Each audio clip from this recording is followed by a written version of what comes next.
Você já se perguntou o que um padre exorcista vê quando encara o mal nos olhos?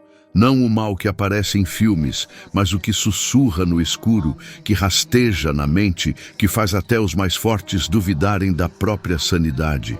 Eu sou Corvena e hoje vou contar 3 histórias reais, narradas por padres que enfrentaram o impossível.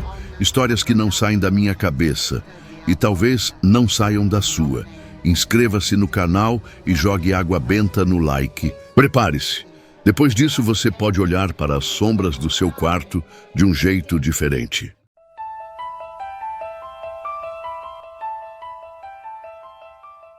Eu sou o Padre Antônio, e isso aconteceu em 1997, numa cidadezinha esquecida no interior do Brasil. Fui chamado à casa de uma família humilde, os Almeida. A filha mais nova, Bárbara, de 17 anos, não dormia há semanas. Os pais me contaram que ela falava sozinha à noite, mas não era a voz dela.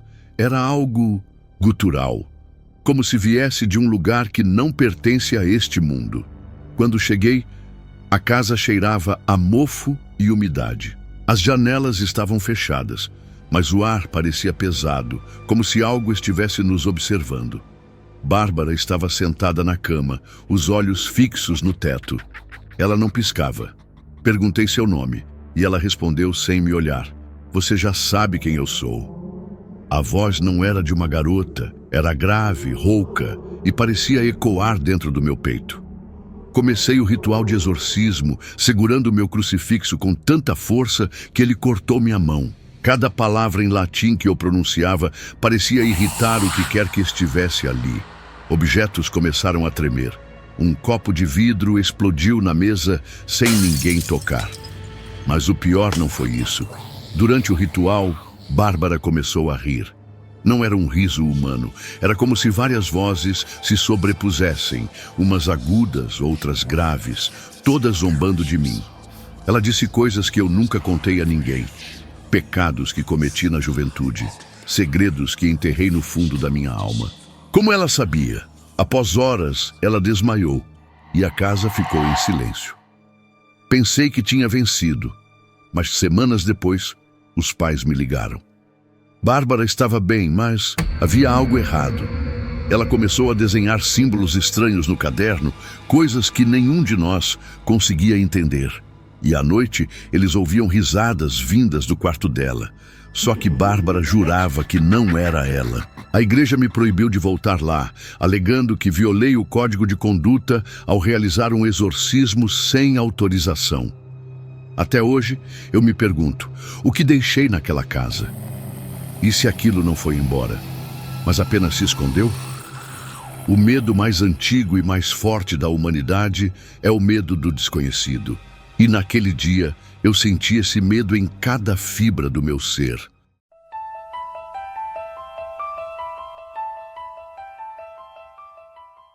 Meu nome é Padre Miguel, alguns me chamam de Pepe, e em 2004 fui chamado para uma paróquia no norte da Argentina. A comunidade estava em pânico por causa de uma casa abandonada no topo de uma colina. Diziam que à noite luzes piscavam lá dentro, mesmo sem eletricidade. Um grupo de jovens entrou na casa por curiosidade e saiu falando sobre um quarto que não deveria existir.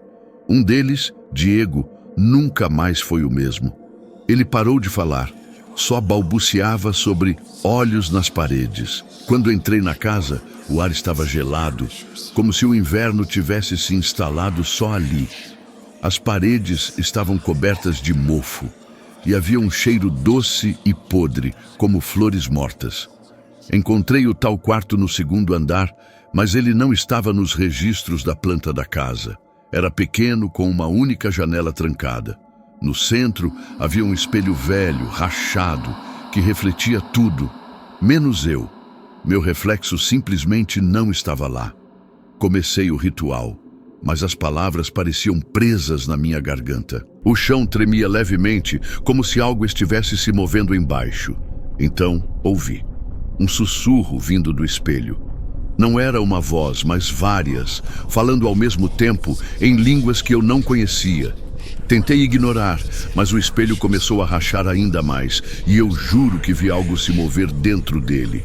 Uma sombra que não era minha. Diego, que estava comigo, começou a gritar: "Eles estão aqui! Eles estão aqui!" Ele apontava para as paredes, que pareciam pulsar, como se algo estivesse tentando sair. Saímos correndo, mas ao descer as escadas, a porta da frente estava trancada. Não havia chave, não havia explicação. Buscando forças e fé, orei. Após rezar um Pai Nosso, juntei todas minhas forças e chutei a porta. E ela se abriu com um baque. E corremos para longe. Anos depois, soube que a casa foi demolida. Mas os trabalhadores abandonaram o projeto no meio, dizendo que ouviam vozes vindo dos escombros. Diego nunca se recuperou. Ele vive num hospital psiquiátrico, desenhando o mesmo símbolo repetidamente, um círculo com olhos. E eu nunca mais entrei num quarto com espelho. Como disse São João da Cruz, na escuridão da noite, a alma encontra os demônios que não vê a luz do dia. Eu vi esses demônios e eles me viram de volta.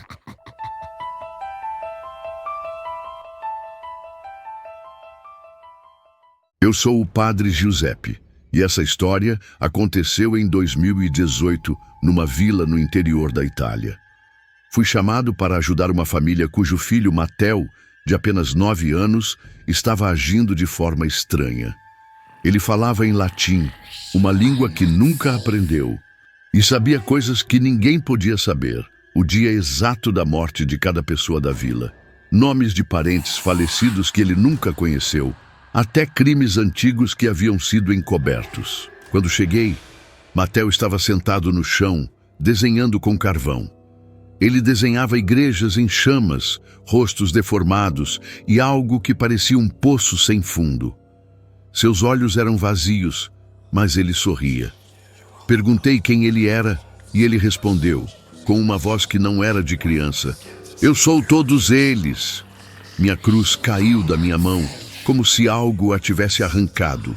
O ritual foi o mais difícil da minha vida. Cada vez que eu rezava, Matteo gritava nomes de pessoas que eu conhecia, que já haviam morrido, que eu amava.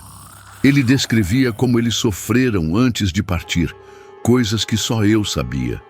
O ar no quarto ficou denso, como se estivéssemos debaixo d'água.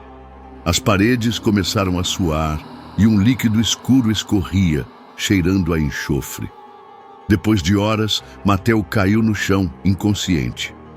Pensei que tinha acabado, mas quando ele acordou, ele olhou para mim e disse: "Você não pode salvar a todos, padre. Ele já escolheu o próximo." Quem era ele? Eu apenas posso supor. Naquele momento senti uma forte dor no peito e desmaiei. Quando fui acordado pelas freiras que vieram me procurar, descobri que Matteo havia sumido.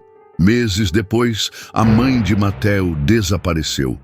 A polícia nunca encontrou o corpo, mas na casa encontraram um desenho de Matteo, um poço e uma figura feminina caindo dentro dele. Eu nunca mais vi Matteo. Dizem que ele foi internado, mas ninguém me diz onde. Às vezes, à noite, eu ouço uma voz sussurrando meu nome. E eu sei que não estou sozinho. Como disse o poeta Dante Alighieri, abandonai toda a esperança, vós que aqui entrais. Porque às vezes o inferno não está lá fora, ele está dentro de nós. Essas histórias não são apenas relatos, são janelas para algo que não podemos explicar, algo que vive nas sombras da nossa realidade. Você acredita que isso é real? Já sentiu algo te observando, mesmo estando sozinho? Comente aqui embaixo. O que você acha que esses padres enfrentaram? E mais importante, você tem certeza de que está sozinho agora? Quer que eu conte sua história aqui? Deixe ela nos comentários, inscreva-se no canal e ative o sininho. Porque às vezes o que você não vê está bem atrás de você.